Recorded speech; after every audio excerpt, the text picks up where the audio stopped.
Morning. Well, before we open our program, what we like to do is have a little song, "A Merry Heart is Good Like a Medicine," and we hope that you can learn this song and sing it often, because you're going to get some endorphins from that, of which we will explain a little later on of what endorphins are for those of you who may not know, and help you to understand but a broken spirit drieth the bones. And so, shall we sing it first, or do we have enough of you that know it that can sing right along with us? Well, today we're going to give them a little help because I have an overhead with the song on it. Oh, okay, good. And we're going to put that on the overhead. But before we get started, since we are Christians, we always like to open up our program with prayer. So if you would just bow your head with us for just a moment, please. Gracious Heavenly Father, we thank you so much for the privilege of coming together today to learn more about these wonderful bodies that you have created. And Lord, we realize that you have the manual in order to maintain these bodies, and we pray now that you would give us that information today according to thy will. In Jesus' name we ask. Amen. Amen. Okay, let me just punch this in real quick. Oh my, that comes out nice. Nice and bright so everybody can see it clearly. Okay, let's begin. A merry heart doeth good like a medicine, like a medicine is a merry heart, but a broken spirit drieth the bones. A merry heart doeth good like a medicine. Proverbs 17:22. Well, I'd like to give my testimony this morning and how I have regained my health through these 8 true health principles, and God blessing me. And I know that others have regained their health, and I want to share some with you this morning who have. You know, before I begin, I'd like to congratulate you for coming to these health meetings. And you know that each time you come to health meetings, you reinforce what you already know. And you know, sometimes we know things, we've learned things, but we're busy people today, and they sort of get tucked away and we forget them. And so it helps you to remember, you know, what to do for a healthy lifestyle and to feel good. And isn't it nice to feel good? I mean, to feel like jumping up and springing out of bed in the morning. How many of you feel like that? Like you just want to jump right out of bed? Nobody? Okay, well, do you know that there's some health principles, and if you follow just one health principle that we're going to give you, you are going to have more energy. You're not going to feel so fatigued. And you know what it is? Anybody know what it is? Drinking water. You know, we forget to drink water. And you know that most of us don't even recognize thirst? I mean, a lot of times we eat between meals because we think we're hungry, and the truth is we're really thirsty. And so if you begin to eat, you know, just 2 or 3 times a day, you begin to recognize thirst. And then you can see we need 6 to 8 glasses of water a day. And that one health principle, if you follow it, is going to give you more energy. But we have a lot of health principles that we'd like to share with you. Now, unfortunately, we only have 2 more days here, and we are going to crowd a lot of things in a short span of time. And I hope we don't overload you, but we want you to hear some of the things that's going to help you to have more energy. And one of the things I like to share with you right off is my children, when they come home to visit. We have 6 children. And they all are raised and are married and have children.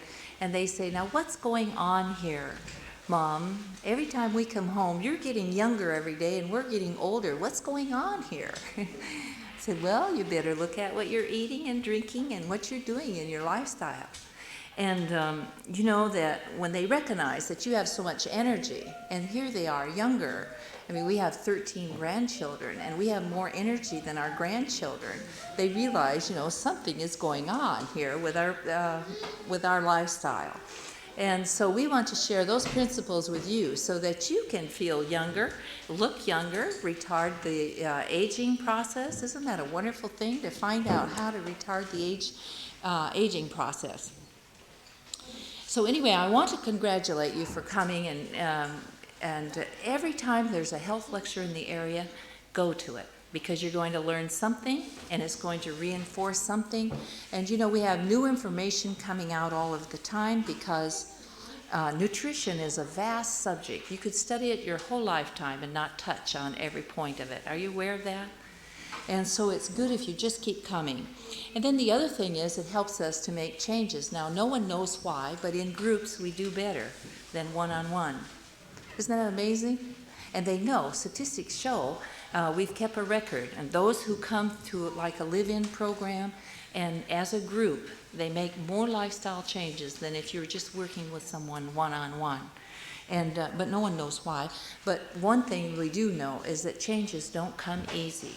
For those of us who have preconceived thoughts and ideas and things that our mother has shared with us, and sometimes, and most of the time, like my mother ignorantly taught me things about what would be a proper diet. And she did the best that she could do with what she knew. And so it's good if you bring your children. See, when your children hear truth, they're much more ready to make lifestyle changes than we as adults, because they don't have all those preconceived ideas, for one thing. And the other thing is that for some reason, children can seem to understand truth, and after they see some of the things and hear some of the things that we share with them, they're willing to make lifestyle changes. And I think it's interesting. In one of the classes we went, we told them that, and they brought their children, and there was one 4-year-old boy, and he told his mother, he said, "Look, I don't want to eat that anymore. I don't want to eat any of that anymore." 4 years old, making a decision like that. Because he, you know, common sense told him, if this does this, why am I going to be eating it? And so it's just exciting to work in this work, and I really like to work with children because they do seem to understand and grasp it quicker and easier than adults. Now today we see a growing trend toward health and fitness. Have you noticed that? More and more people are interested in what to do about their health, and we're aware. I mean, it's on TV, it's in the newspaper, like the newspaper article we have to share with you this morning. It's there, but you know, we just don't take time to stop and think about how much is really there. There's a little bit here and a little bit there, and if we don't conscientiously put it together, we're not really realizing what's happening in the animal kingdom and what we should be doing to keep ourselves healthy. And more than that, to help train others so that they can be healthy and happy. Now, I have some statistics here from America, but I have a few here from the United Kingdom also. But let me share with you, even though people are more health-minded today and seeking how to have a good health, every 30 seconds someone in America is diagnosed with cancer. Every 55 seconds, every 55 seconds an American dies of cancer. That's 1,400 every day. And this year, 145,000 women, more than 145,000 women, will learn that they have breast cancer for the first time. And almost 1/3 of the men that die this year will die of colon or prostate cancer. Now, here in the United Kingdom, every 3 minutes, someone dies of a heart attack. And heart disease costs the United Kingdom £4 billion a year, or more than £4 billion a year. And these statistics go on. And so what is going wrong if everyone is trying to be more health-minded? What is happening? Why is disease going up? And everyone getting all of these diseases if we're more health-minded. The major causes of death and disability is related to the diet, and this includes coronary heart disease, diabetes, obesity, cancer, and other chronic diseases, hypertension, and so on. 7 out of 10 deaths are directly attributable to lifestyle. Now, what do we mean by lifestyle? If our parents enjoyed a high, rich, fat diet of cream and butter and those kind of things, we learned at a real early age to enjoy these things. And I don't know if you're aware of this or not, but have you ever seen a child who was raised without sugar in their diet, and the first time they were offered a piece of candy or a cookie, what they will do? If they've never had it, and say, like, maybe you might catch one at 4 years old and you'll give it to them, they'll spit it out. They'll shiver. They know, they didn't acquire a taste for that. And do you know how we acquire a taste for that? Mums give it to their children, and they give it to them, and they go, that's good. And we teach them to enjoy it. That's good. And they watch you, and enough, and finally they agree, yes, this is good, and they are training their taste buds to believe that it's good. But if they haven't had any sugar, and a young child, and then all of a sudden you give them some cookie, candy, or I think you call them biscuits, something like that, they'll shiver, and they'll spit it out sometimes. So it's just in how we train our taste buds. Now, most of us have perverted taste buds. I know that I did, and some of us have more perverted than others, and I believe that mine was way out of line from what I've learned now, and I couldn't possibly eat what I used to and enjoy it. I was a sugarholic, and if you're not a sugarholic and never been, you don't even know what I'm talking about, but I loved sweet things. I was raised on them. And I ate them often, and I felt deprived if I didn't have them, and it's pretty much like an alcoholic sometimes. It's like, I've just got to have my sugar. And people who are drinking a lot of cold drinks have this. It's a real problem today. And in a cold drink, you get, depending on the size, you get anywhere from 9 to 16 teaspoons of sugar in just a cold drink. And in America, they're drinking 1,200 every, this is counting everyone per capita. Every person is, if they figure it out mathematically, is drinking 1,200 cold drinks a year. Now, somebody's drinking more because I'm not drinking mine. And I have a lot of friends who are not drinking theirs. In Germany, they're saying that their youngsters in Germany are drinking 1,500 cans of cold drink a year. I think if you multiply that out, just in that one item, how much sugar they're getting. So no wonder we become sugarholics, and it's a real problem. But once we learn and we begin to eat simple foods, you need some bridges to help you over to natural food, but you can retrain your taste buds to come into line and enjoy the things that God has for us. And I wish I brought a poster with me, but we didn't get here in time to put it up, but it gives you an idea of what God has for us, like in the Garden of Eden. We have every color, shape, size, and God created things to be sweet, and if we don't get a perverted appetite, we enjoy those things, and it's so pleasant. And now when my husband and I eat, we wonder, how did we ever eat that other food and think that it was good? We're locked into this kind of food now, and we would really feel deprived if we couldn't have the good food that comes out of the Garden of Eden. Well, too much fat, too much sugar, salt, and refined foods are specifically linked with 6 of the 10 leading causes of death. And we are indeed the most overfed, undernourished people that have ever lived on the face of this earth, especially in America. And but you're fast catching up, and we've noticed that. You don't have as many overweight people here in the United Kingdom as we do in America, but you're fast catching up. And your hypertension and everything is catching up with what we are in America. Now, what's so beautiful about all these degenerative diseases that I've mentioned to you, they're all reversible. Have you ever heard that before? They're all reversible. And the easiest one to reverse is diabetes, adult onset diabetes. And we've seen many people be able to regain their health, get off the insulin, and come down, their insulin level come down into a nice safe level, and their sugar in a nice safe level. And so it is possible, but you just have to apply some things. You can't just have the head knowledge, you actually have to do it.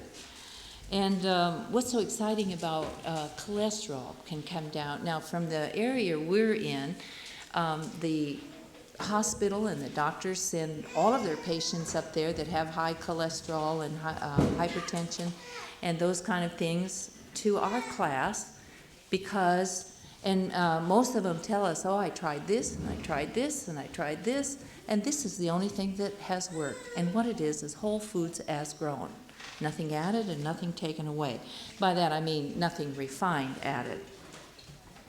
So I'd like to share with you a story about a man that, a doctor that I trained under, and he was a delightful man. I would have never guessed his age.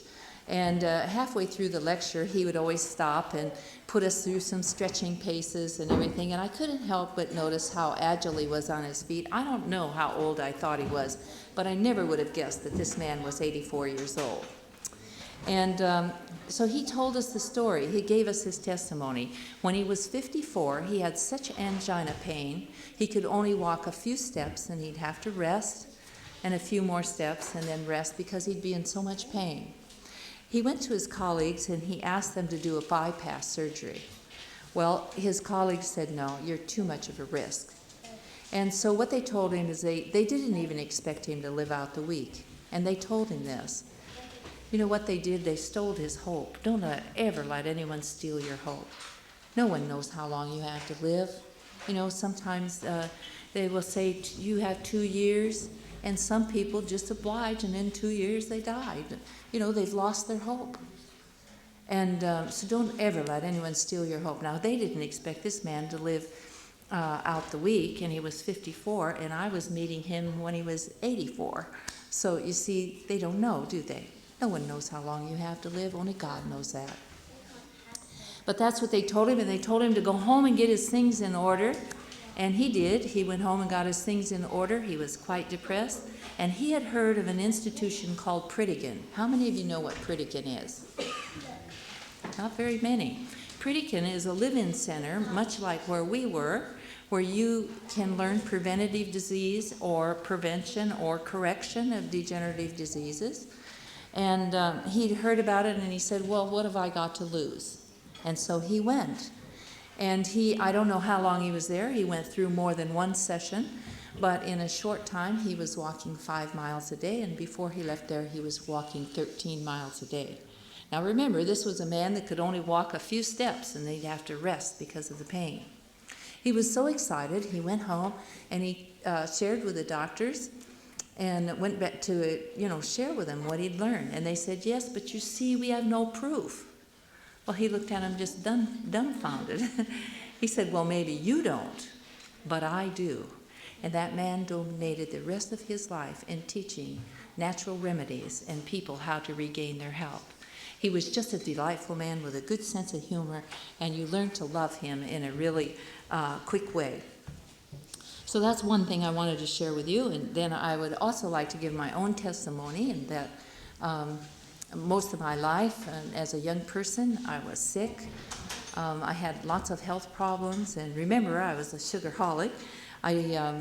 My parents, we were basically raised on a farm. We had lots of cream and milk and whipped cream, and all the things that go with a farm, and butter, and we just didn't eat very healthy at all. And we were a large family, and we were left alone a lot, the children, and so basically we ate whatever we wanted to, whenever we wanted to. And I believe the only thing that saved my life is that on a farm you also have hard work, which would be exercise. So I got that. So that got me out into the sunshine, and I got plenty of fresh air on this farm. And that's probably what saved my life, or I probably would have never made it until I found about a natural life. And Because see, you can, if you're outside and in the fresh air, you can handle some of these things more than someone who's at a desk job or, confined in the house in a city, in a crowded city. And I probably would not have made it if I had lived in those conditions as a young person. But anyway, I sort of limped through life, and I also was a gourmet cook, guaranteed to kill you in a short time. And I almost did kill myself and my family before I learned these things. But some of us have to go through some really hard knocks before we really are ready to listen to a better way. And anyway, I did have cancer. I had breast cancer. I had a mastectomy. And when they did the surgery, it was already in the lymph nodes. And so they told me that once it's in the lymph nodes, it's in the system. So they told me I had to do 6 months of chemotherapy and 5 years of tamoxifen. Tamoxifen is a light chemo they give ladies with breast cancer. And by then, I'd studied health a lot. From the first cancer cells begin to multiply until the doctor diagnoses anywhere from 8 to 12 years. And because by then I was already on a healthy lifestyle, they thought that maybe I could have even been involved with more years. But they were telling me that I needed to take these things, and by then I knew enough about health that I knew if I did that, I'd go to bed and never get out. So I had a decision to make. And it's hard. We often say, look, if I had that, I would never do this, and I would do this, and we don't know what we'd do in a crisis. And I had always said, if I had cancer, I wouldn't take chemotherapy. But when you have a doctor standing there telling you got 6 months to live, boy, it's a whole different story. You're intently listening to him. And so I shared with him that I didn't want to do that. This is what I wanted to do. He shook his head at me and he said, I don't think you understand. He said, I'm going to give it to you straight. We grade from 1 to 4, and you're a high 3. And he said, I really think that it's probably already in your bones. And several other places that he mentioned. And we were sitting there in his office. This was tremendous stress. And I turned and looked at my husband, and he looked like someone had hit him over the head with a board. I mean, he was just so stunned. And I could hardly wait to get out of there because it was all doom and gloom to me. And in the car on the way home, I said, well, what do you think? He said, look, this one, you're on your own. You need to go to God with this because, if I say this, then down the line somewhere, if this happens, and if I say this, then down the line, are you going to wonder, should I have done this? And so he said, you need to go to God on this one. And of course, he was praying continually.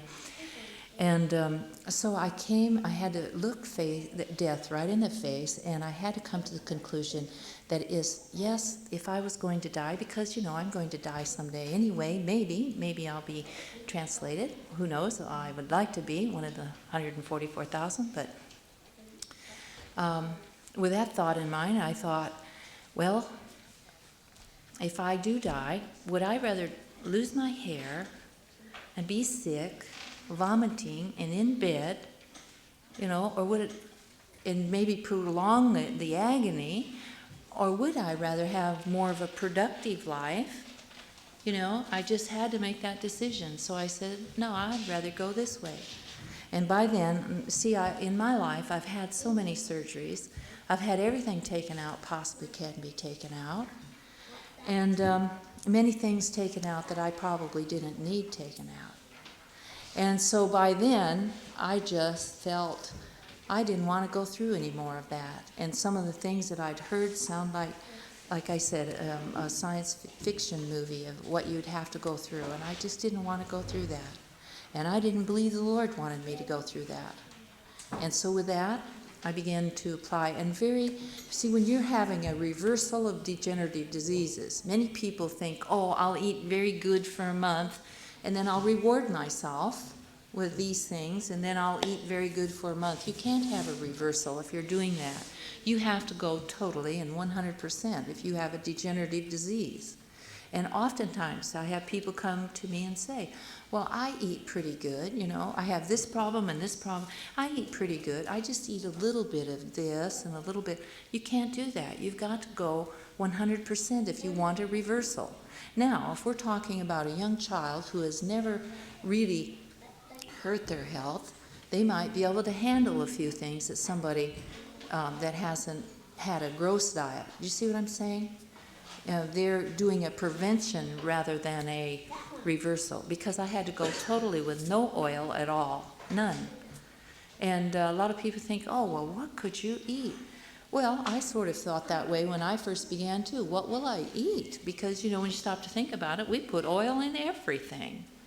And oil, tomorrow we're going to be talking on fat, and I want to share with you some things about these different oils and which one is the best and how to use them.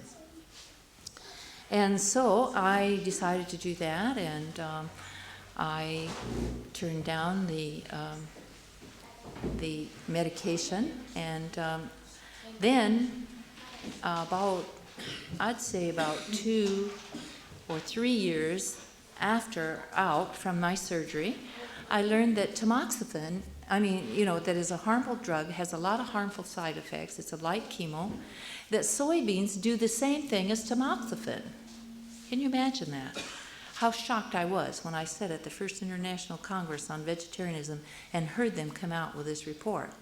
And it's quite formal in the way they do these tests and the results of them. And a doctor from the audience addressed the platform, and he said to this table of scientists and said, look, if soybeans do the same thing as tamoxifen, why are we giving our patients tamoxifen that have such harmful side effects? Now, I believe that he knew the answer, but he asked that question for the benefit of all of us in the crowd. And Dr. Campbell said, listen, if you people think you know anything about persecution, you know nothing until you begin to bring out the truth about what natural foods will do as far as healing. And so now, since then, I shared with you yesterday or the other day that I've been to the soybean symposium where they're using soybeans not only for healing and prevention of cancer, but they're using it for thyroid disease, kidney disease, atherosclerosis, lowering the cholesterol, many, many things that they are doing. And that's why we say you need to put soybeans into your lifestyle. And those of you who are suffering from hot flashes, ladies, just remember those ladies in the Asian countries don't even have a word to translate it because they've never experienced it until they get on the Western diet. And so, since we've been doing these classes and we've shared that we've seen people lower their cholesterol, we've seen them get off insulin, bring down their high blood pressure, get off of, it come down into a nice safe level. We've seen people, we've seen one young man who was told he needed to go on a dialysis machine. He was having kidney failure, heart failure.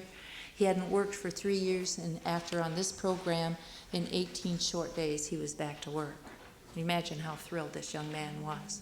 This man was raised on it. His breakfast was like Coke and donuts, and he destroyed his life very early. And so we've seen many people regain their health, and so people say, well, you can't come right out and say this will heal you. Well, maybe you can't, but I can say this, it healed me. And I can give my own testimony because that's what happened to me. And so if you can remember the word New Start, you have the first letter of each one of these health principles that we teach in our class. And I'd like you to say them with me. The first one being nutrition, exercise, water, sunshine, temperance, air, rest, and trust in God. Now, tomorrow we're going to talk some on fat, and then I also want to give a lecture on sunshine. Now, we have touched on nutrition, and we're going to just touch, because, how much can we pack in these few short hours that we have with you? But I think it's time that we understood a little bit about some of the myth about sunshine and to understand. And so I chose that for a lecture and tied in with fat because the two of them are tied together. And I'm sort of working in the dark with you because usually when we do a class like this, we know where you're coming from. What are your interests and what are your health problems so that we can sort of zero in on it. But by you not filling anything out in just such a short time in a weekend, I don't know. So you may want to just ask a few questions at this time. We just have a few minutes for that. Anyone want to ask any questions that maybe, if we don't have the answer, we have the doctors that we can go to. And yes. Yesterday you mentioned that some people who are coming onto the total vegetarian diet are tending to gain weight and things like that because they're doing it wrong. Yes. So is there a book or something that tells you how to do it right? Yes, thank you. This book here, Leaves from the Tree of Life, they are selling it on the back book. Myself and another lady put together. It's a manual with the 8 sessions that we teach in here. And a lot of this information is from the Second International Congress on Vegetarianism. And the recipes that we use. And there's also a sheet in there how to convert, into the measurements that you use. And it's just, I feel like it's a very valuable tool in helping you, because it's true that her question was, when you become a vegetarian and you begin, like I did it wrong, because I didn't know how to become a vegetarian. All I knew is that I wasn't going to eat meat anymore. But what I did is I began to eat cheese and put it in everything, and cheese is very harmful. Cheese, in fact, at the Second International Congress on Vegetarianism, they showed that cheese was leading out in the cause of cancer. These aged cheese. And so they have lots of problems, and it causes anything from migraine headaches to cancer. And many times, if you have health problems, just by eliminating that out of your diet, you can be helped tremendously. And so that's what most people do when they become vegetarians, is they begin to put things in their diet, thinking they're replacing things. And what it is that we're going to show you some things that would be bridges, and also some things so that you won't miss. Like if you're used to cheese, for me to tell you that, you can't just cut it out, can you? You have to have something to replace it. And so the motto of our class is choose something better. We never ask people just to give something up. We say choose something better. Because, if you ask somebody to give something up, all of a sudden they begin to be deprived, and then they begin to think, it's like if you say, well, you can't have any water for the next few hours. All of a sudden you're going, I'm so thirsty. You may not have even thought of having water, but you plant the idea there in that mind. So tell yourself, I choose something better.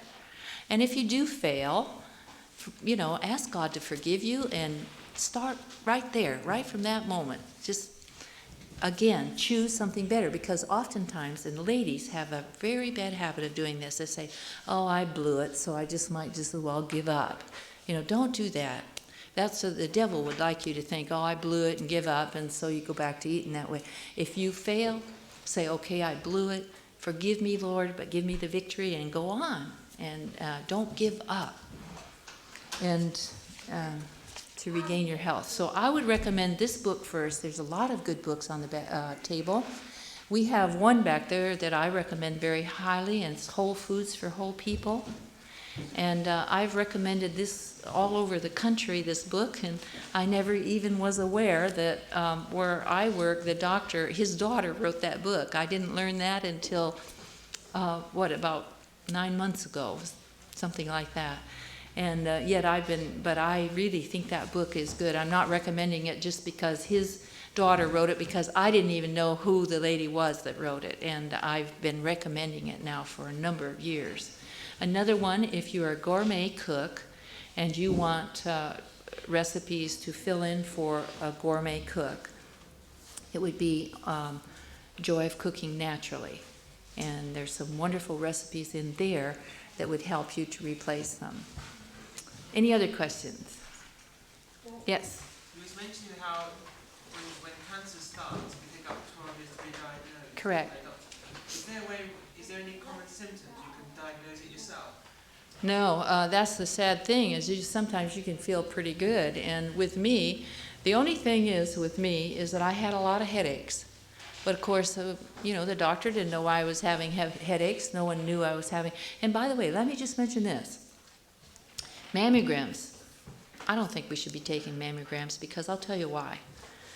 I went and took mammograms and they showed negative. Now when I went in there, they told me this. Oh, it'll pick up even a little speck. So it makes you feel pretty confident, when they say, oh, there's nothing there, except I had a lump. But see, it made me not pay attention to the lump because they said it would pick up just a little speck. So when they did the surgery and I went back in, they wanted to do a mammogram on the other side. I said, now look, you people told me this would pick up a little speck, and now you're telling me that I had a huge cancer that had been there for all these years, and none of the mammograms picked it up. They said, oh, well, see, it's only about 85% proof. What do you think I believe that now? I mean, maybe it'll pick it up and maybe it won't. It didn't pick it up for me. And see, mammograms you're getting a dose of radiation. So, and then the other thing is you look at it like this. Now they don't even want to give me a tiny little bit of radiation to check and see if I have a cavity or something. So they know that this is giving you a zap of radiation. But they're trying to make us believe that it's not harmful. And, I could see if you're going to take a little dose of something that's bad, if it's going to work, but if it's not going to work and not going to tell you anything, why take the little zap of something that's bad? It just doesn't make sense to me. Anyone else have any comment? Yes? Sugars. We know that refined sugar is bad for you. Yes. How about raw cane sugar and molasses? Are they just as bad or are they better or what? Well, no. Sugar, white sugar, is not in the category as molasses. However, or honey, because you see, they do have some nutrients. Honey has some nutrients, but you could overdo on honey also. And molasses has good nutrients in it. In fact, some of the health educators believe that molasses, I'm talking like a tablespoon or something like that, is a good tonic that you might want to take.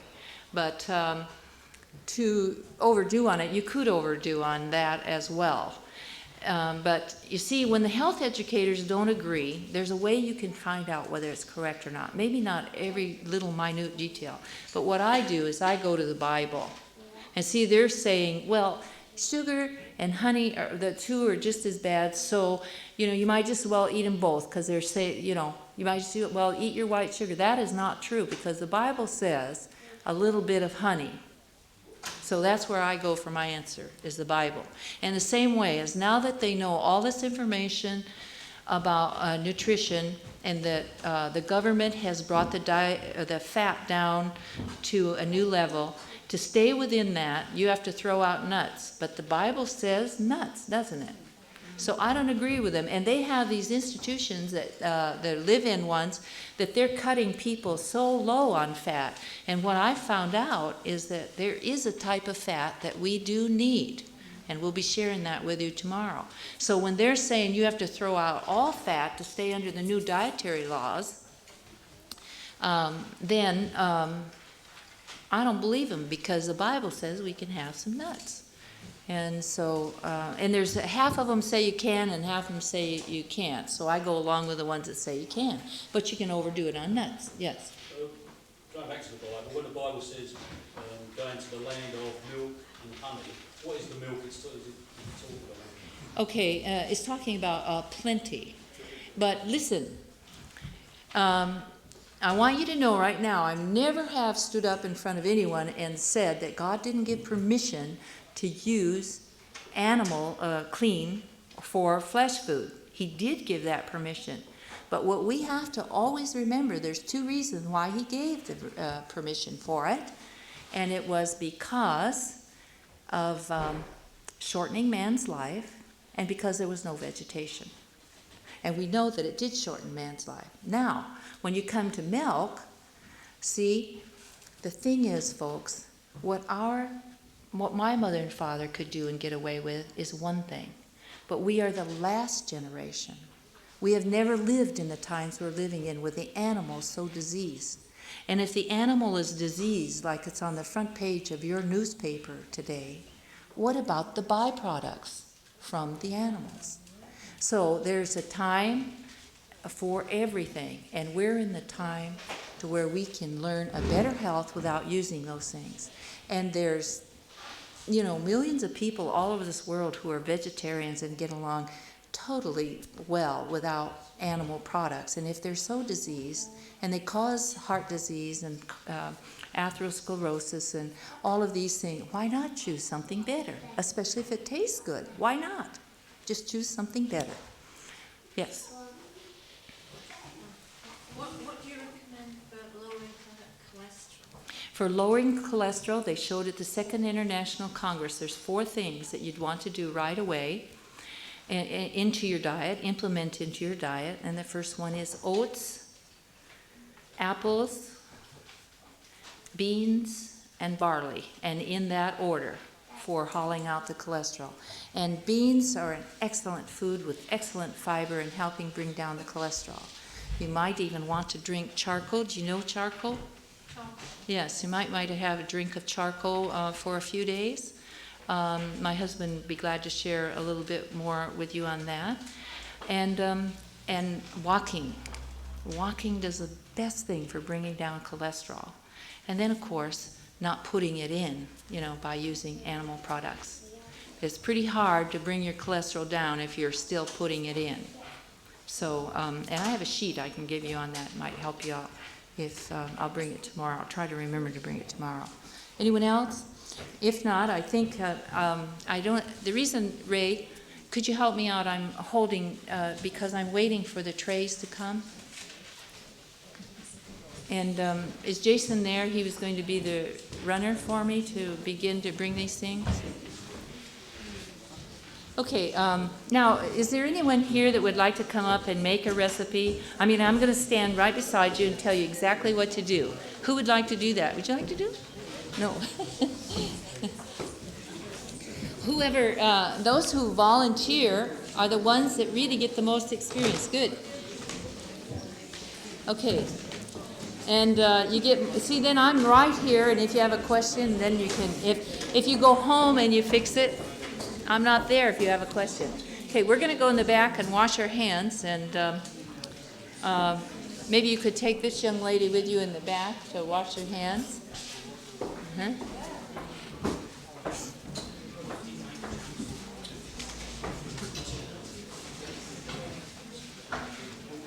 And Jason, do you have the trays ready, Jason? Could you go see and bring them? So we're running a little late here already. Anyone else have any other question they'd like to ask? Yes? I've only begun a vegan diet since January, but I go to my mom. Excuse me. I visit my mom every month, and then she cooks the meal. If she puts just a little bit of margarine in my vegetables, should I reject it and say I'm a vegan, or still continue eating? Remember, we have to be wise to win them over to Christ. Okay, now let me answer. You're absolutely right. Thank you for that. Well, you see, there's 2 ways you want to think about this. I got on a healthy program. I didn't know I had cancer. Now, had I known I had cancer, I wouldn't have taken one bite, whether it was home or not. That's one thing you want to think about. And the other thing is I had high cholesterol, and I couldn't bring it down, and they told me that I probably had this. I was inherited. My mother already had bypass, and my father died of cancer, and so I probably had inherited that. Okay, so what I would do is I didn't want to have a problem with my family. It was easier to eat it than to argue with them. And they didn't like the way I ate. And so at home I had a very good, clean lifestyle, but when I'd go down there, and I never ate anything gross, but I'd eat a little bit of like what you're saying, but it was just enough to keep my cholesterol up to where it never came down, because the moment I found out I had cancer. I wouldn't take one bite off my diet. My cholesterol came down in 1 month in a nice, safe level, and to where my cholesterol level, my husband, his is 133. Well, you wouldn't know because you don't go by the measurements we do. But his is like a young man of 16 years old, and mine's just a little bit more than that. Yes? Do you have high cholesterol even though you've gone on to your sort of transgressive? If you had high cholesterol and your arteries were already beginning to clog up like mine were, then you have to go totally 100% or you don't get a reversal. You may not be getting worse. I mean, you may not be packing on at a rapid pace, but you cannot have a reversal. So, How do you know you've got high cholesterol without medical doctor? oh, I believe that every one of us should have our blood checked to see if we have high cholesterol. And I think we should be aware of what our health is, but once you're on a healthy lifestyle, I'm not suggesting that you have to run off to keep, checking your blood. I mean, that's what they wanted me to do, but I don't check my blood. I mean, it's not going to go up. I mean, I believe what I'm teaching, and I know. I've seen it happen so many times. I don't have to run to the doctor to see if my cholesterol came up because I didn't eat anything to bring it up. You see what I'm saying? So, yes. I do understand the importance of water. I personally don't drink my couch of water. For some reason, when I do, my throat closes up and it's like I'm drowning or something. It's really... Would be an isolated case. She's saying that she has a hard time drinking water. Now, my mother, bless her heart, my mother, she doesn't like water. And when she drinks water, she gets one of those little tiny juice glasses, you know what I'm talking about? And she holds her nose and drinks it. Well, I can see it in the city if you don't have a water purifier because there's a lot of chemicals in there. But I keep saying, Mom, get a water purifier. But she doesn't like water, and so, she'd rather drink coffee, so... I've tried all different types. I've tried the bottled waters. I've tried all different types of water. My throat always does to the point of embarrassment. Yeah, but see, it's an isolated case, so Try and ensure that I'm getting enough water. you can't. If you're not drinking it, you're not getting enough water. How about if I put something in it, I can tend to drink it better because I don't know what it does to the Like what? Put what in it? like juice or something. No. I know I'm not getting the same. No. Well, plus the fact you're keeping, my husband is going to show you what's happening to your digestion. And, but you might want to try a little lemon juice, but to do it continually, I don't even think that would be a good idea, but yeah. Mm-hmm. Okay, we're ready for the first demonstration. Well, one of the most common things that we try to encourage people to get off of basically is animal byproducts, and one of those are butter. And many people shift into margarine, but we'd like to show you something even better than margarine because it has no chemicals in it. Everything that you see here is natural, and when you taste it, I tell you, you're going to be surprised because it's going to smear like butter, it's going to taste like butter. It turns out fantastic. Now remember, anytime you have a recipe that has nuts, you always want to put the nuts and the water in first and blend it thoroughly so it's nice and smooth, see, before you put anything else in. Okay, you can take that off. What's your name? Jennifer.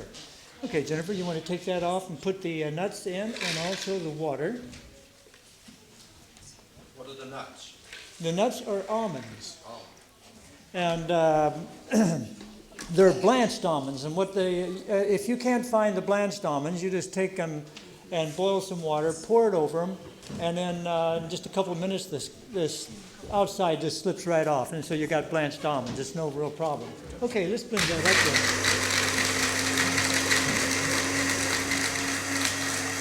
How many of you have blenders? Have blenders? It really pays sometime to have a nice strong blender, let me tell you. Because the consistency usually turns out a lot smoother. And of course, if you've been a vegetarian a long time, if it's a little bit coarse, you don't pay any attention to that. But if you're just making a transition, sometimes the smoother and the nicer it is, and the more it looks like butter, the better it is. Okay, is it nice and smooth? Does it have... Okay, that looks pretty good. Okay, now let's put in the other condiments. We got here squash. We're going to put in squash. Now squash gives it that color. So the squash and the yeast and the salt. I beg your pardon? Okay, squash. Now you may call it pumpkin here. I don't know, do you? This is what we call summer squash is what we call it. The little round one, it looks like a bell. And we usually cook it. You can boil it or you can boil it or bake it in the oven, and then after it's done, we usually use it to make color. And we usually make scrambled tofu, tofu souffle, and let me tell you, it's absolutely delicious, and we use that to give it color as well. But it also gives it good flavor. You can see it's already changing its color. Okay, now let's put in just a little of this, about half, and blend it, and then put the other half in again later. Now, this is, let's see, what are they using this time? This is cooked polenta. Now, polenta is like a coarse cornmeal, is what it is. It's not corn flour. It's like a corn grip. It's a little bit more coarse.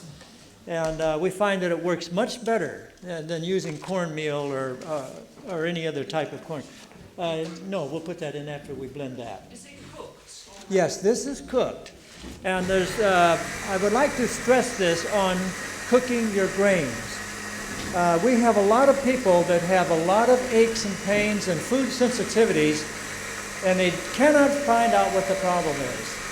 And it usually boils down to one thing. The grains are not cooked long enough. Because, you see, the body will not simulate it. And like it will fruit and vegetables. And if the grains aren't cooked, what you're going to have is you're going to have a lot of food sensitivity.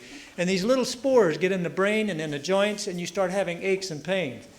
Okay, you can put the rest of that in and blend that up. And so we want to encourage you folks, if you're going to cook grains, especially wheat, be sure you wash it off first and cook it. Crock pot's the best. How many of you have crock pots? We usually put any kind of grains or beans in a crock pot, let them cook overnight.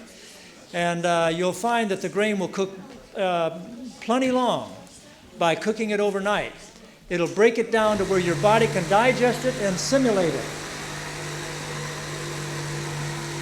Okay, now while it's running, just take the top off and put this in.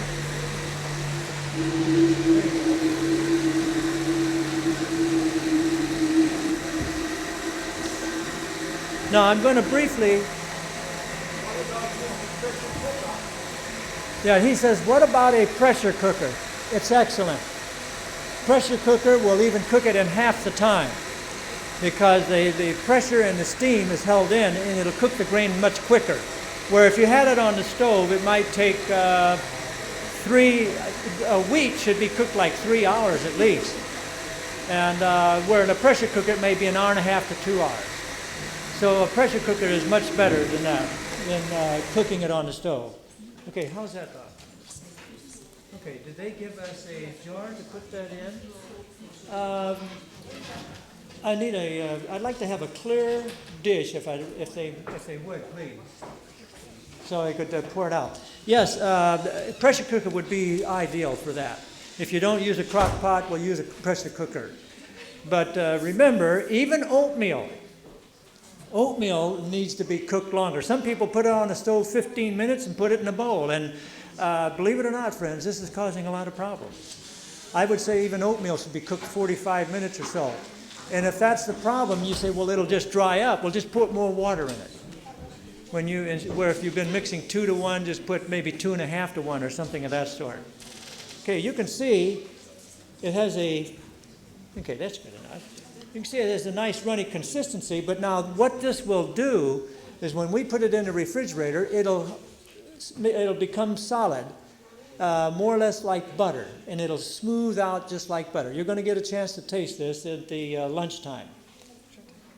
Yes, you could, Okay, now I'm just going to briefly give you what the ingredients are on here. Okay. Okay. Now, I would like you to know that all these recipes are in that blue book that she was talking about that we're going to be demonstrating, but I'm going to give you the recipe here. In fact, all the lectures are in that book, and for anybody that would like to give cooking classes themselves, it also has an outline in there on how to give cooking classes if you would like to.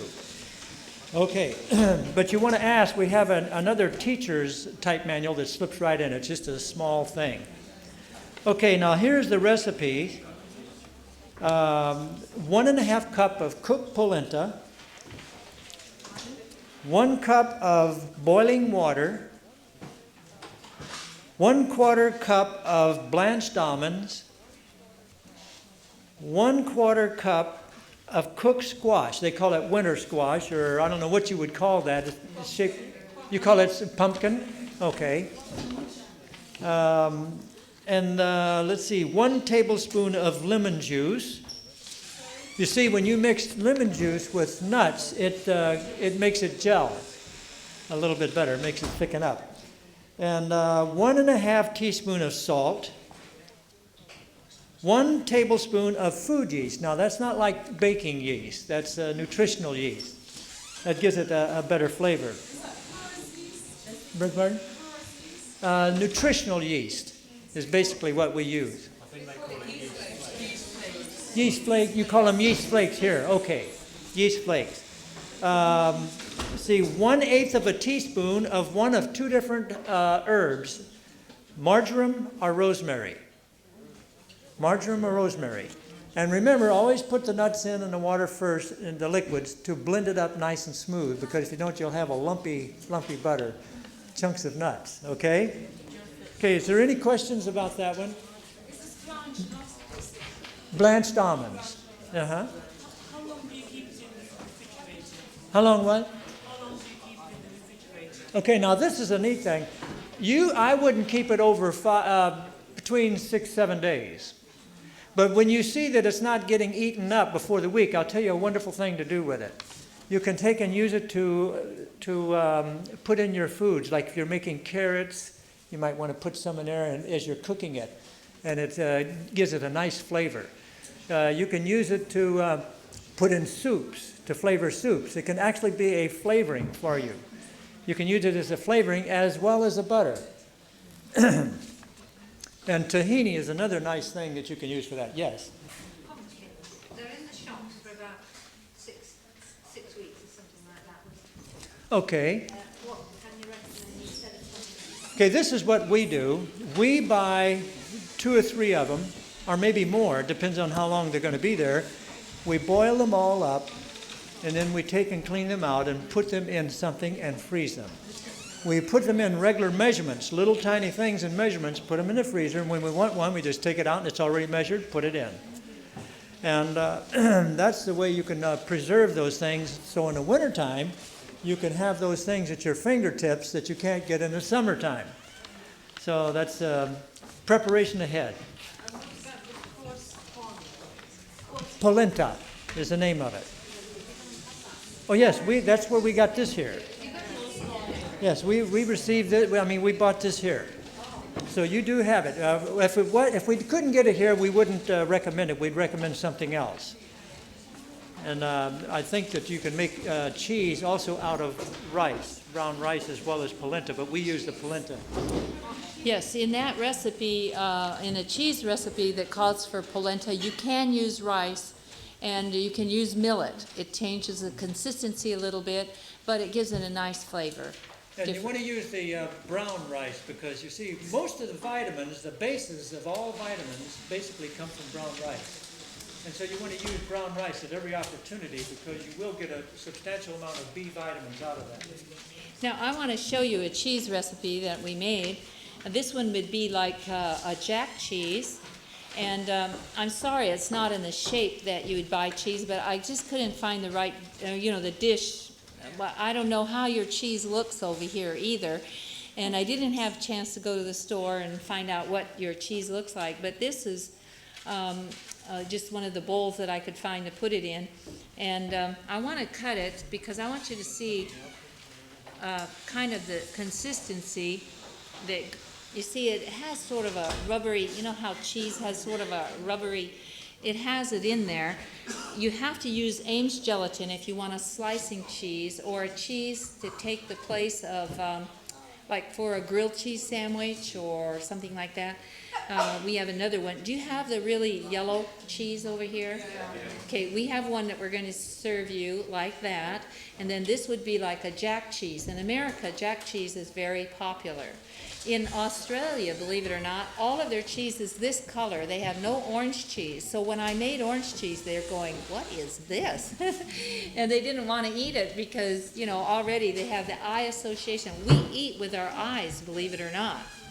And so we have these ideas of what it's supposed to look like and what it's going to taste like. And if it doesn't look like what we think, then we don't even want to taste it. And so someone can take this back to the refrigerator for me. Now the one thing about all of these things, they keep about a week.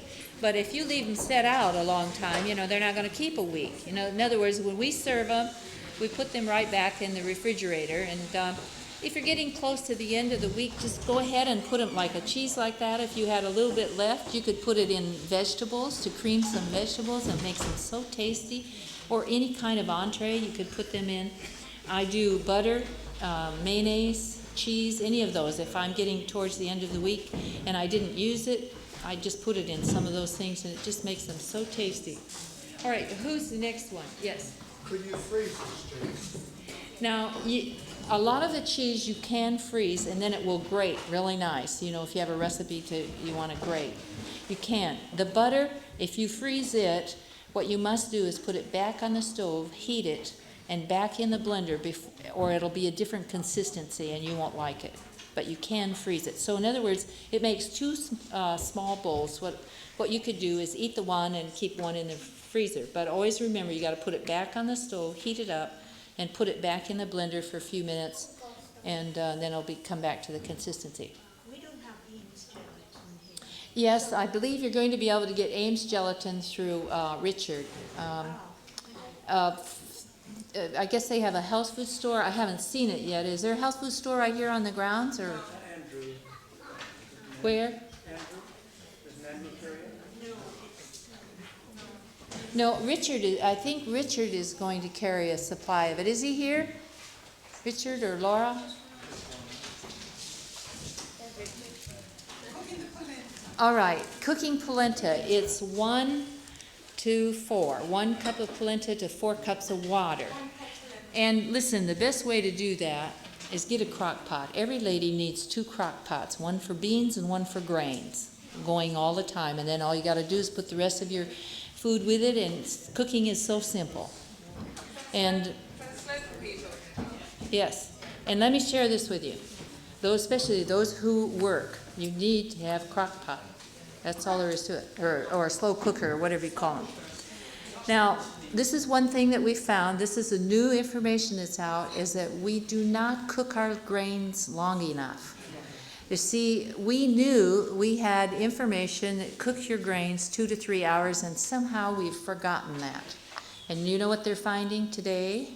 Scientifically, they're showing that these starches in the grain, our body cannot handle them, and they're lodging into the joints. So if you're eating a good diet and you're still having joint pain, it could be because you're not cooking your grains long enough. And also, it passes over from the intestine into the bloodstream, and then it goes to the brain, and they're finding tiny little spears in the brain, and they're connecting it with this starch in the protein in the grain that our body can't break down the molecules of that, and they're connecting it with Alzheimer's disease as well as some other things. So cook your grains, and like polenta needs to be cooked 2 to 3 hours. Yes, and in the book it'll give you the new times of cooking grains. Yes. Are you saying that we shouldn't eat raw porridge oats then? Raw porridge? No, we shouldn't be eating raw porridge. No, and I think here you eat a lot of that, don't you? Muesli or something. Yeah. Yeah. No. And also some of these food allergies are coming from that, but just not cooking your grains enough. And see, you can eat corn. It's an immature grain, so it's different. The starch hasn't, it isn't It isn't harmful. Our body can digest it. But once it's in the grain, you know, and like the hard corn, that has to be cooked 2 to 3 hours. Cornmeal, polenta, even oatmeal. Oatmeal doesn't have to be cooked as long because, see, the way oatmeal is processed, it's cooked a little bit when you get it. So the less you have to cook your oatmeal, you know, you see on the boxes, but regular rolled oats should be cooked about 90 minutes. Rice, I can't remember exactly. Could somebody look that up for me in the blue book, how long to cook rice? I make granola with oats. Yes. And I cook it in the oven. Yes. For a couple of hours. Is that the same? Yes. Cooking it, Yes, and another thing let me share with you is when you brown grains, that chemical reaction takes place when you can see the brown on the grains. So granola is not going to fit in the same class as a porridge. And that's another reason why we probably were counseled to eat more of the harder. Yes? Is there any real advantage in sea salt as opposed to normal salt? Oh, yes. And the best kind, now I don't know what you have here in this country, but in America, the only one I can recommend to you is Heinz sea salt. And I believe you can get it here. I think we got it here last time when we were here. It's the only one that doesn't have aluminum in it. Or how do you say aluminum here? Aluminum. I can't remember. Anyway, well, whatever. And it has a few little additives that we don't like. But see, if you're buying sea salt in the bulk, it has aluminum in it. If it'll pour, it has aluminum in it. So the best one is probably rock sea salt. But see, then it doesn't have the iodine. So, you know, Heinz sea salt is really the only one that has everything without the aluminum that I can recommend, that I know of.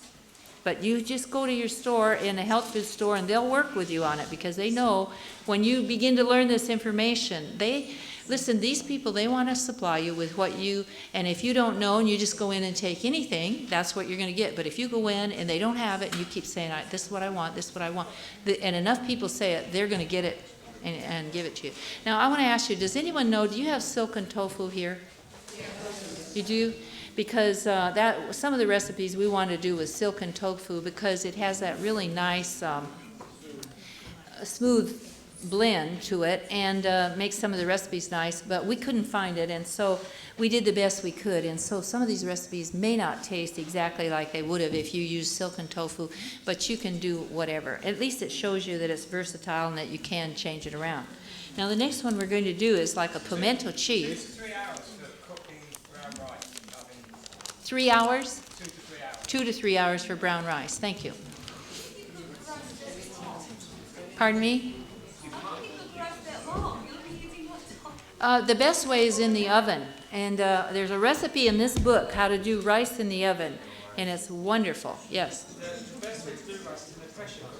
Is that really well? Or small cooker? Listen, a slow cooker is good. And like the Oriental people, they like a sticky rice. And they're going to get it if they get it in if you cook it in a slow cooker. If you don't like sticky rice, what you do is dextrinize it, and then it will always turn out fluffy. And we cooked some, Laura purchased a slow cooker the other day, and we cooked rice in it, and it turned out just wonderful. It just cooked it just perfect, didn't it? And so you can try that, yes? 2 to 3 hours. I think we cooked it 3 hours the other day. Yeah. You use a little more water. But anyway, there's a nice recipe for the oven. And those of you, how many of you have a time bake oven? Hardly nobody. My. Well, they're the best thing because, you know, you can just set the timer and, you know, go. A what? Automatic. Yeah. How many have an automatic oven then? Yeah, a few more had it. Okay, the next thing I'm going to do is pimento cheese. And this pimento cheese, you're going to get to taste. We're going to fix you a little pizza. And that's the kind of cheese that we're going to put on it. It's very simple. And it's using tahini, just a little bit of tahini. That would be your oil part. And pimentos, which you call capsicums. Water, nutritional food yeast, then the tofu, the silken tofu, lemon juice and salt, and that's all there is to this. And it's very easy. It's nice on baked potatoes. We had it Sabbath for a spread. Everyone loved it at the table, and it's so easy to make. And this is all you're going to do. And for some reason, I'm up here forgetting your name. Oh, Ann. It's so easy. And this is my friend Ann, and she's going to do this demonstration. So the first thing she's going to do is to put the, First thing she's going to do is to put the water in the blender with the tofu, and just break the tofu a little bit.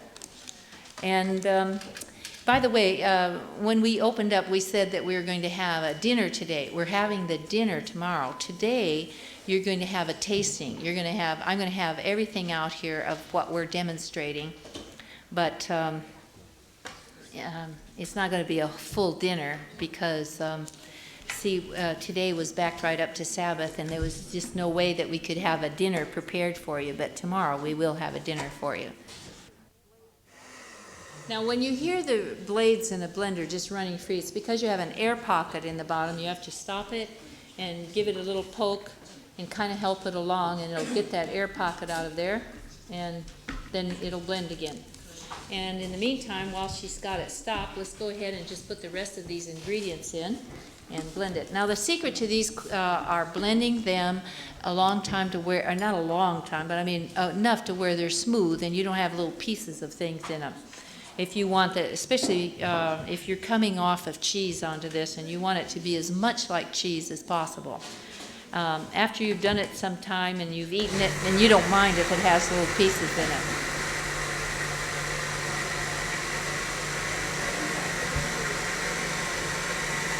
What did you say?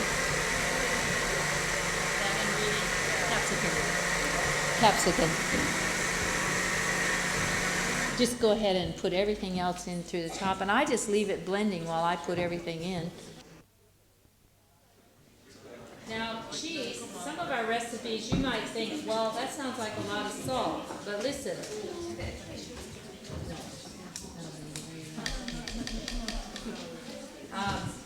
You know why you like cheese? You like the flavor of salt and oil together if you're eating cheese on the market. If I leave the salt out of this, you're not going to like it. You're going to say, oh, well, this cheese didn't taste very good. It didn't taste like cheese to me.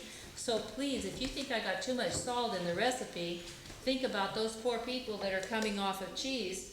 And I have to put the salt in my recipes. Or now, if your doctor's told you not to use salt, I'm not telling you to go ahead and eat it. But don't make everybody else suffer just because you can't have salt. You see what I'm saying?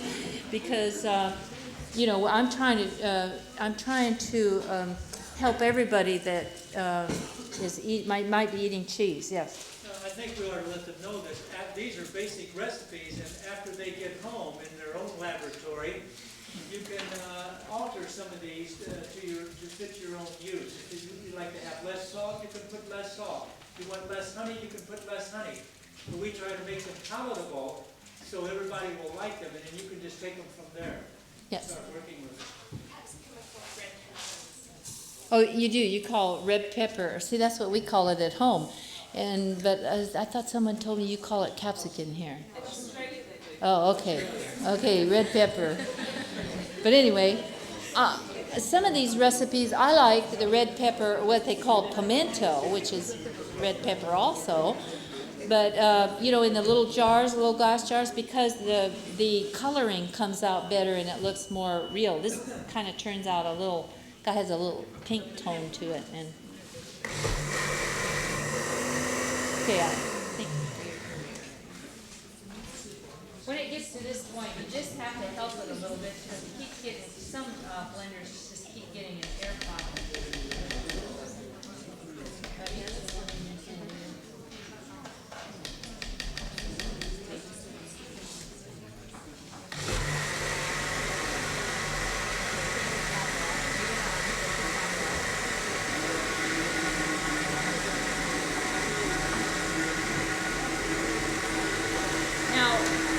For some reason, in these recipes, when you put your food yeast in, it thickens your recipe up, and again, it's hard to run the blender. So you just stop it and try it again, and then it will go.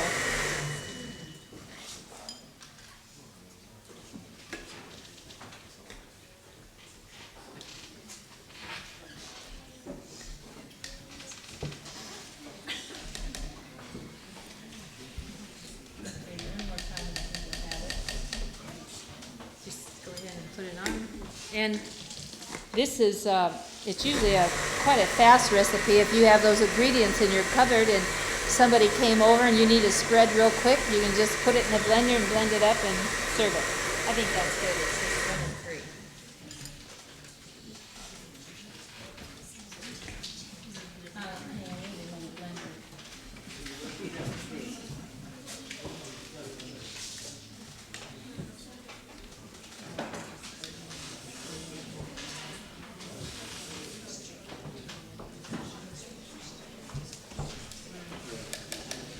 You know, it's fun blending up here because everybody's blender is a little different. And I tell you, one time I was making what we call pina colada. We had teenager night. We always have one teenager night.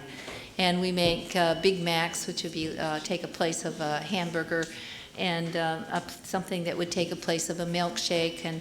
And I was making it, and there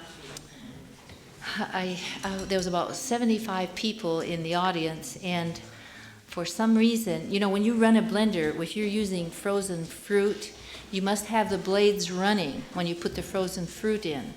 You can't just put the, you know, when it's off, put the fruit in and then turn it on. And so I slipped it in, and somehow it got out of that blender. It went up and came down on my head, down my face, down in. Listen, I would have thought the whole audience would laugh. You could hear a pin drop. I was so embarrassed, and I'm there trying to wipe it off, and it's sticky. I felt so awful. And so the next week after I got home, I thought, well, nobody laughed. If I was out there, I would have laughed. So the next week when we came together again, I said, well, you know, what I noticed is that no one laughed when that happened to me. And they said, oh, we felt so sorry for you. We couldn't laugh. Well, it's funny now, but it certainly wasn't funny then. Well, there was one lady in the kitchen that laughed, and she laughed so hard that because she said, Lee, I always knew that was going to happen to one of us someday, and I was so glad that it was you and not me. I mean, if we told you some of the experiences that we've had right up in front of a large crowd, we could write a book on it. It's so much fun because, you know, we get endorphins, you know, and God has a sense of humor. That's the thing, and He likes us to be happy and joyful, and so He gives us many things that we can laugh about. And to be able to laugh at ourselves. That's well, this is interesting. The recipe has just disappeared before our eyes here. Laser beam recipe. Yes, just take that to the kitchen. Okay, let's give Ann a hand. Thank you, Ann. Okay, now the next one is Sarah. Oh, you're going to do another one? Okay. I'm going to save you for just something else. I'm going to have Sarah do. Sarah, come and do this one. You have, in this book, all of the recipes are there with the exception of one, and that was the one we just did. So, this book. The leaves from the Tree of Life. After each lesson are recipes that go with that section. And there's a whole bunch of cheeses in here, different cheeses. Pardon me? Yeah, let me read it to you again. The one on the pimento cheese, it's 2 tablespoons of tahini, 1/3 cup of red pepper or pimentos. I like the pimentos best. And 1/2 cup of water.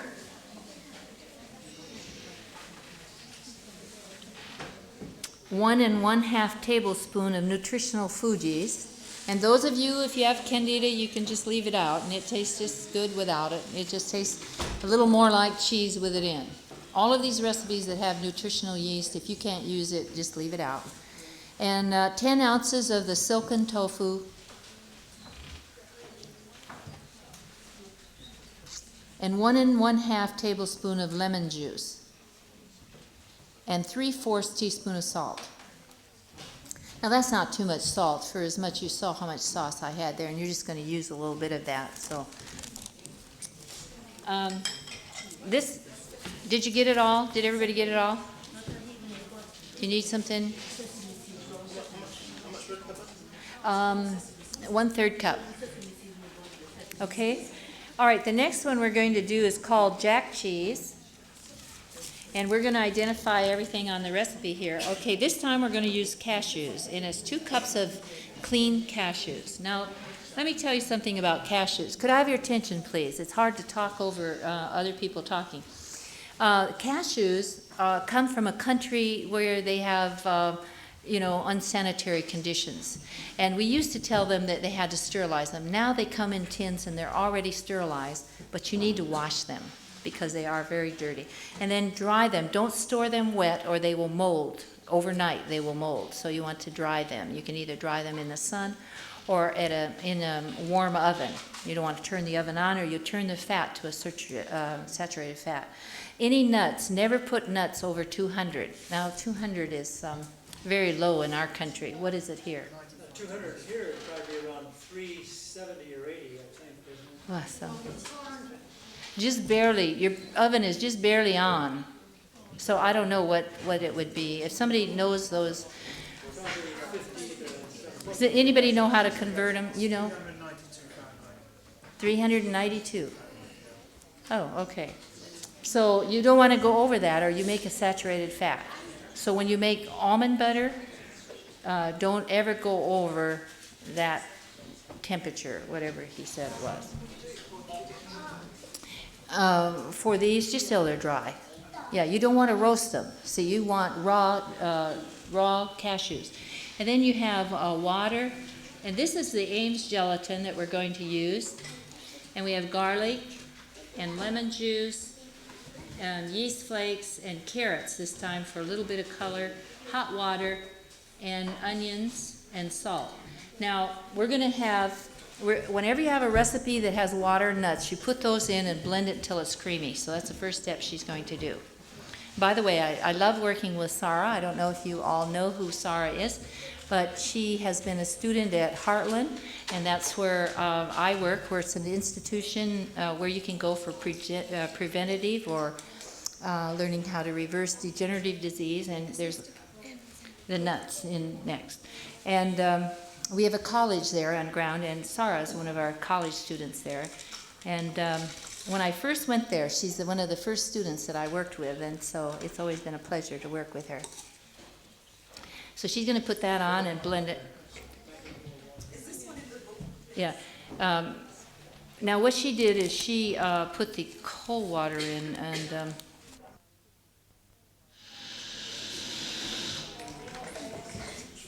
yeah, I don't think we need any more water, do we?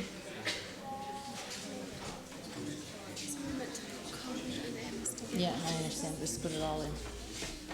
Okay, what I was supposed to do is put 1 cup of cold water with the Ames and let it set. We're going to skip that part because I forgot it. So put your Ames in right with it right now. And cheese, there's one recipe, the Alpine cheese in this one I think is one of my very favorite. And what you do is put the Ames gelatin in the water and whiz it until it's nice and creamy. It almost looks like meringue. And then you put your other ingredients in. So this is just going to be a little different. You're not going to get to taste this one because it won't be set. If you're going to serve it, you want to make your cheese a day ahead. Is that as high as it'll go?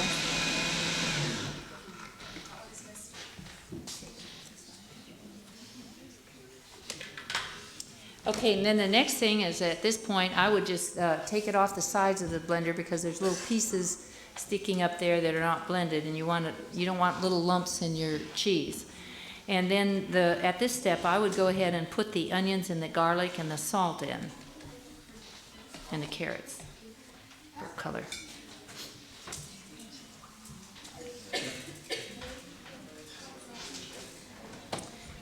And you know, Sarah also is a very good cook. I've tasted her food, and it's good to let young people come in the kitchen and learn how to cook at an early age.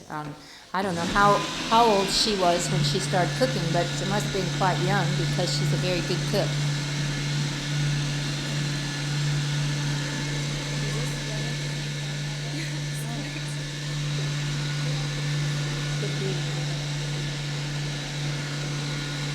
Can you put it through the top? Just lift it up. Can't lift it up while it's moving. Oh. Okay, now this is one of those blenders that you can't run while you're, put things in while you're running it.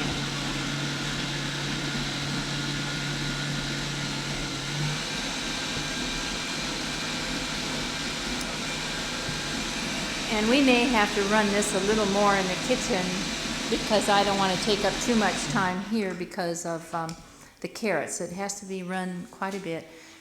Yes, the lemon juice next. Has to be run quite a bit so that you don't have any little pieces of carrot. And you could see that cheese that I showed you. That carrot didn't make it very yellow at all.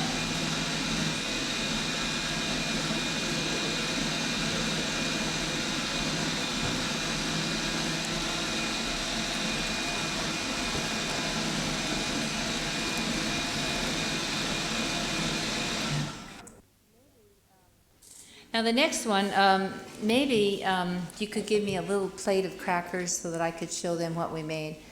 I like to show a little cracker, especially when we're serving cheeses and what have you, because all of those crackers are already rancid. You know, and rancid oil is very dangerous to eat. It's carcinogenic.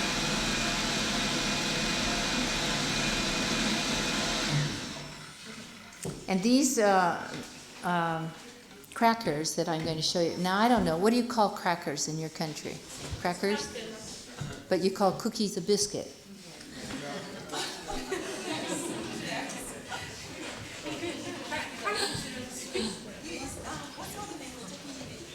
Pardon me? For what? Tahini. Oh, it's sesame seeds, sesame butter. It's just, okay. I'm going to take it in the kitchen.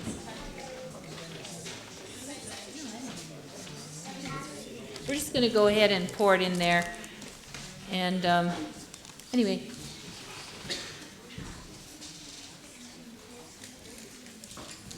This is, all it is oats and salt and water and sesame seeds. And it has a nice crispy, you know, and the thing is, you have to leave them in the oven until all moisture is gone. If you don't, you won't like them. But if you leave it until all the moisture is gone, and they bake the best in a convection oven. But see how nice and smooth that turned out. Jennifer already washed her hands. I saw her.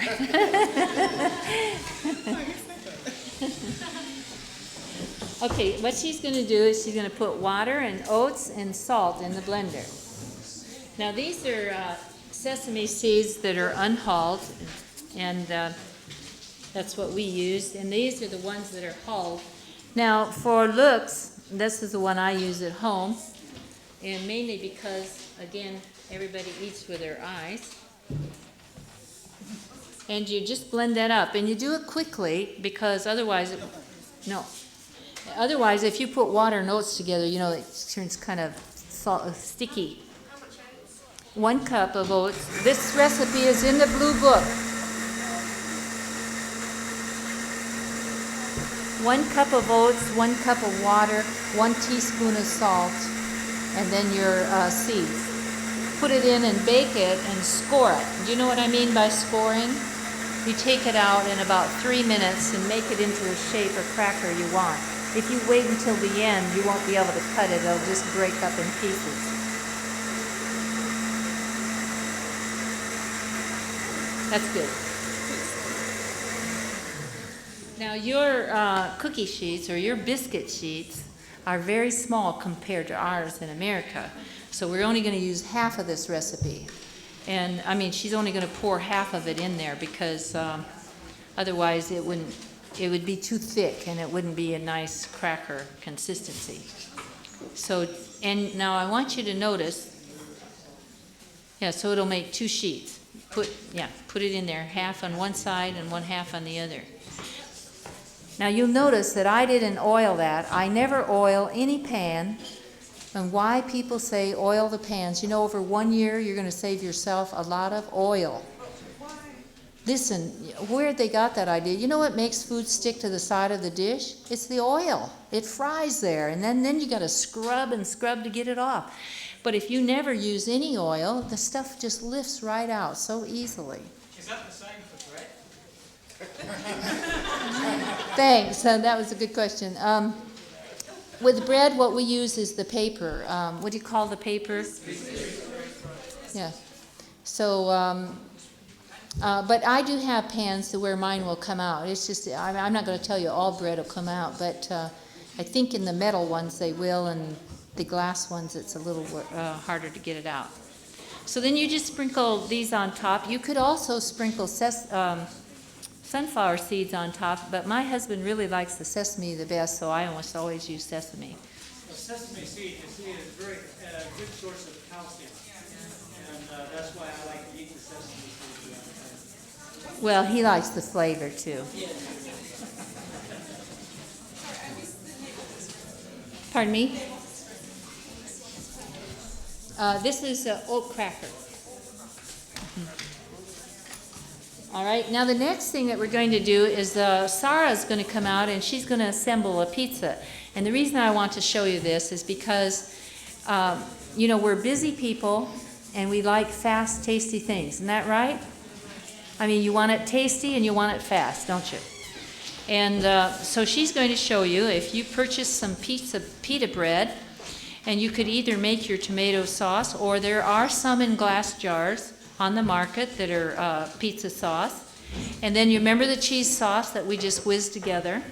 And then she has her vegetables, and she's just going to put it together with putting the pizza sauce first. Then you just pop it in the oven for 10 minutes, and you have a nice pizza.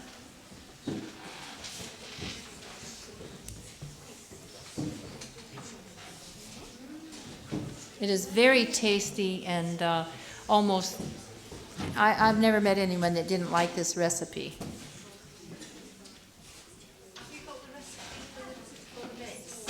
For the mix, we just did the cheese that we're using. The tomato sauce is one that we purchased in a jar. And the reason we did it this way is because we didn't really get here in time to make the sauce. But I want to show people who work that there is a way that you can have fast, tasty things. If you were a lady that worked and your children wanted some pizza, you don't have time to make the pizza dough, and so that's basically why I'm showing it to you this way. The next thing she's going to put is the cheese. She probably needed another spoon, but that's okay. Go ahead. Well, it's a little thicker than, you know, so you just have to put dollops around.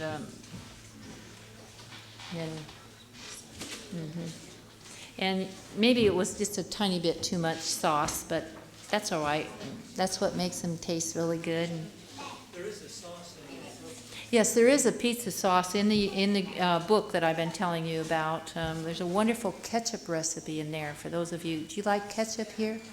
You see, we all have different tastes. For me, the hardest thing to give up was mayonnaise. For my husband, the hardest thing for him to give up was milk.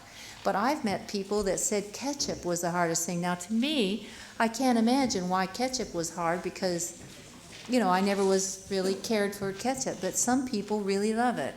Other people really love mustard. We do have a tasty recipe for mustard. Has the base been baked before? Yes, that's right, correct.